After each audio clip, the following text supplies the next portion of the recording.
Hi everyone, this is Tanya from Flying Dog Studio. Thank you so much for joining me as I share with you my process for inking my watercolor pieces. And if you're new to the channel, thank you so much for joining me. I hope you will find some information here that helps you. If so, please consider subscribing because we would love to have you join us on the channel. And for those of you who have watched me before, thank you for hopping back on. As we are getting started here, let's take a look at the tools I use. Now to draw this out, I use the Lamy All-Star pencil. And this is the lead. It is an HB lead. I tell the kids if it's HB, it's kind of hard, it's kind of soft, it's kind of in between. So that is a good one to use. I have a kneaded eraser. This is the pen I will be using. This is the Pilot Prera, and we'll talk about that in a minute. I also sometimes use the Sailor Fude de Manon pen. This is a little bit different than the one I'm using today. This pen has a bent nib, and that's what the Fude de Manon means. It has a bent nib. We won't be looking at that one today. The ink that I use is a Noodler's ink, and this is their Polar Brown. It is a water-fast ink, waterproof, I guess I should say. It's a special ink. I'll link all of this down below so that you can take a look at what I use. Now the first thing I do is I take that kneaded eraser and I kind of knock back the pencil lines. I'm a heavy drawer. I just am. I have a heavy hand and I don't want that pencil to be too dark when I start in the inking process, and I certainly don't want it to be dark when I start the watercolor process. Now this is the nib. As you can see, it is I believe this is the extra fine nib that I have here. It may be the fine nib. My husband actually bought this for me for Christmas, and I put down a piece of paper to keep my hand from smearing anything. I highly recommend that you do that because this will smear, and we want to keep the smearing down to a minimum. And when I say this will smear, not only the ink, but your pencil will smear. That's why I put that down, is because I'm not going to smear the ink by rubbing my hand across because of my process. And you'll notice I am right-handed, and I started on the left side and I'm moving to the right side. And I will tell you as I go through this process what I am doing and why I'm doing it that way. Now it looks as if I'm going kind of medium speed on this, but I've actually speeded up the video. I'm very slow at inking because I want to be precise on it and try to stay on my lines. The piece that I am working on is actually a Cicely Mary Barker fairy, and I'm doing a series on that right now, and I'll link that down below as well, where I will be watercoloring it. That is coming up soon. So if you're watching this as I am putting it out, I will have that in a future video. And one of the processes that she does, and I try to do that on my own work, and I've noticed that with other artists that I have studied, she uses what I like to call a broken line. That means there are spaces between some of my lines, so it's not a continual line. Some lines are, some lines are not, but it's not a continual line. That allows you to move through the piece and it doesn't close it up as much. Now when I'm inking, and I'm going to show just bits and pieces as we go along here, but when I get to things like the hands, the feet, and the face, I'm going to show you the whole process.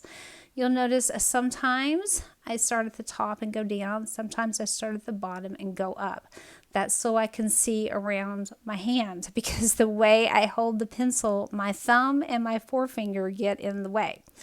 Now that I have inked that left side, I'm going to start at the top on his little hair, and I'm going to work my way down. And by doing this, I'm not going to smear the ink. So finishing up on the hair here, and then we're going to start on that sweet little face. Now you'll notice I'm going to be turning my pen. I'm holding it normal like you normally would to write, and now I'm going to turn it on its other side. I'm going to hold it upside down. So let's take a look at what happens when I do that. If I hold it normal like I'm writing, I get the line that you get with that size nib. If I turn it upside down, I get a slightly thinner line, and it will write that way upside down. I'll also write on its side as well. So that's what I'm going to use for his face. So right now I'm holding that nib upside down because these are fine little lines on the face, and I want to make certain I can get the detail in and not have a glob of ink. It's very disappointing when you get to the tedious areas and you've done all of this work on the ink and you get to those tedious areas and you mess up. So if you just turn your pen upside down, you can get those finer lines for these finer details. Now I flipped it back over and I'm going to continue on with the lines through the trees at the top, the little leaves that are coming down. So I'm working from left to right.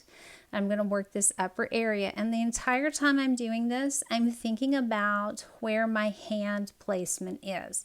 I want to make sure that I'm not going to be working from right to left so that I don't mess him up. So I'm going to start in this area in the middle and then work my way back across. So I'm going to be quiet for just a minute. Now that you know my process, I'm going to hop back on in a second and I'm going to talk some more.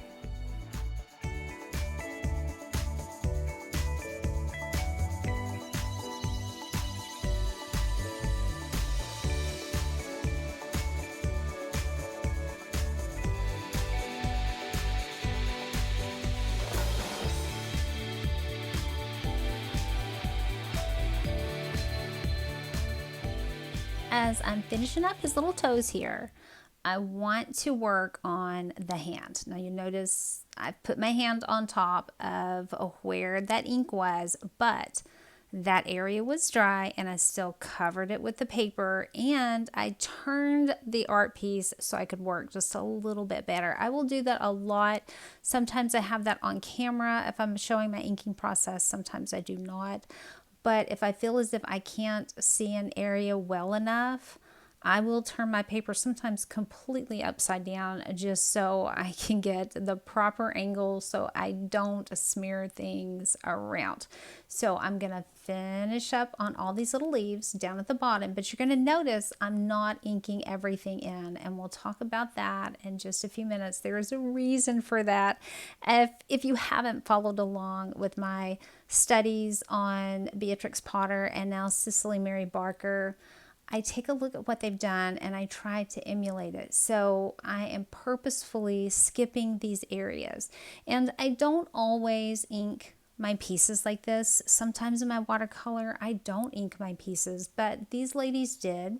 And so I'm doing the same thing, and I'm using brown ink because that's what they used. And as we are coming to the end of this, there we go. And you'll see there are the areas in the background that I did not ink. And that is because that's what Miss Barker did as well. That allows her perspective, and not inking them in makes them lighter and pushes them to the background. So once again, this is the pen that I use, the Pilot Prera, and I will have everything listed below. If you have any questions, please put those in the comments, or if you have any comments that could help somebody else, put those down there as well. Thank you all so much for joining me. I'm always happy that you're here. I will have this coming up in a video very soon where I will be watercoloring. I hope you will join me for that one, but until then, I will see you in the next one.